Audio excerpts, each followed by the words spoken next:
Uthman's murder provoked the first civil war in the Muslim Empire. Ali, the Prophet's cousin and son-in-law, had been brought up by Muhammad and had been the first person after Muhammad's wife Khadijah to become a Muslim. He acted as a decoy when the Quraysh had plotted to assassinate the Prophet, enabling him to leave Mecca with Abu Bakr on their journey to Medina, fought in many battles against the Quraysh, had memorized the Quran, and had almost always accompanied Muhammad during the Prophet's lifetime. For these reasons, many Muslims felt strongly that Ali should be the next caliph. When Ali was given the oath of allegiance by the Muslims in Medina, he became caliph. As the new leader of the Muslim community, Ali faced strong pressure from Uthman's supporters to punish his murderers. Ali felt deep sadness over Uthman's murder, but still declined to administer any punishment because he could not immediately determine who the guilty persons were. He felt that all Muslims should first accept him as caliph, and then he would investigate the assassination. Tension was made worse by clan rivalries that lingered from Arabian society before the time of the Prophet. The Umayyad and Hashim clans had long been rivals. Even though both clans had become part of the Muslim community, in which all believers are considered equal, the bad feelings continued. Uthman had been a member of the Umayyad clan, while Ali belonged to the Hashim clan. Muawiyah, the governor of Syria and the head of the Umayyad clan, was very forceful in demanding that Ali avenge Uthman's murder. In order to drum up a widespread spirit of revenge and to press Ali into action, Muawiyah took the blood-stained shirt Uthman had been wearing when he was killed and displayed the garment prominently from the pulpit of the great mosque in Damascus, Syria. Ali moved the capital of the Muslim Empire from Medina to Kufa in Iraq, where support for him was stronger. But the call for vengeance, strengthened by Muawiyah's actions, increasingly disrupted the empire. Ali's armies fought Muawiyah's armies in the long Battle of Siffin, which went on for several months. Ali and his soldiers were winning when Muawiyah tricked Ali into a ceasefire. Both sides agreed to decide the conflict by the Quran and the Sunnah, as interpreted by two representatives, one selected by each side. Muawiyah chose a representative whom the Syrian governor knew would support him. Ali chose a man known for his devoutness, neutrality, and refusal to fight on either side in the civil war. The representatives decided that both Ali and Muawiyah should resign their positions as caliph and governor, respectively, and that a new caliph should be selected. Ali was shocked. He never thought anyone would question his right to be caliph. He refused to abide by the decisions of the representatives, which led to more anger and tension among the Muslims. Each side now cursed each other in public. So intense was their anger towards one another. Some of Ali's former supporters deserted him, believing that Ali never should have allowed his right to be caliph to be subject to someone else's decision. In Damascus, Muawiyah declared himself caliph and ruled over Syria and Egypt, while Ali continued to rule in Persia and Iraq. The Muslim Ummah was now formally divided.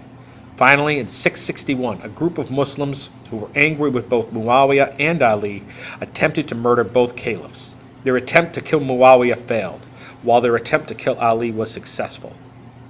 Ali, the last of the rightly guided caliphs, as Sunni Muslim tradition calls the first four caliphs, died of a wound to his head.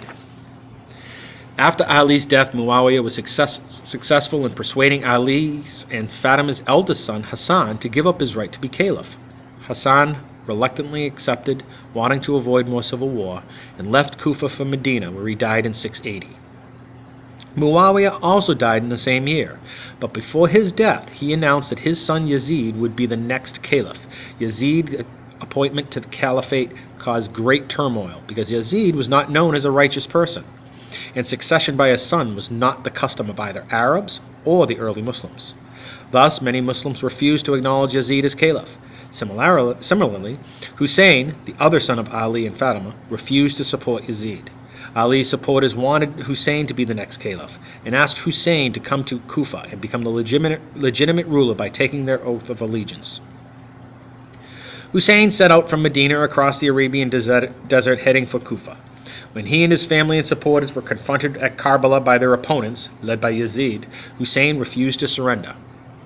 Ali's son, Muhammad's grandson, and his supporters were then murdered by troops loyal to Yazid.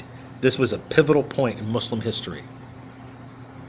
The supporters of Ali and Hussein, who much later came to be known as Shias, or Party of Ali, never accepted any caliph who was not a direct blood relative or descendant of Muhammad. They believe that Muhammad originally chose Ali, the Prophet's cousin by blood, as his successor, and that the rule of the other three caliphs, Abu Bakr, Umar, and Uthman, was illegitimate. In the view of the Shias, when the council chose Abu Bakr as the first caliph, Ali and his supporters had consented only for the sake of the unity among the Muslim community. Hussein thus became a martyr to the Shia. Every year on the anniversary of his death, Shia Muslims make pilgrimages to Karbala, the site of his murder. Hussein's death is commemorated by emotional speeches, passion plays, and dramatic processions in which Shia use heavy chains and other instruments to beat their own chests in mourning. While the Shia sect originally developed over the controversy regarding caliphs, the Shia came to adopt positions on religious matters different from those adopted by the rest of the Muslim community. Shias insist that only an imam, a special Muslim leader, can interpret the Quran. Additionally, Shia Muslims hold that 12 imams, Ali being the first, are the rightful leaders of the Muslims. They believe the last imam, named Muhammad, mysteriously disappeared between 875 and 878 at a mosque in Samarra. Shias also believe that he will return under Allah's guidance, removing all the religious distortions created by others in the Muslim community. Today, Iran, Iraq, and Lebanon have significant percentages of Shia Muslims.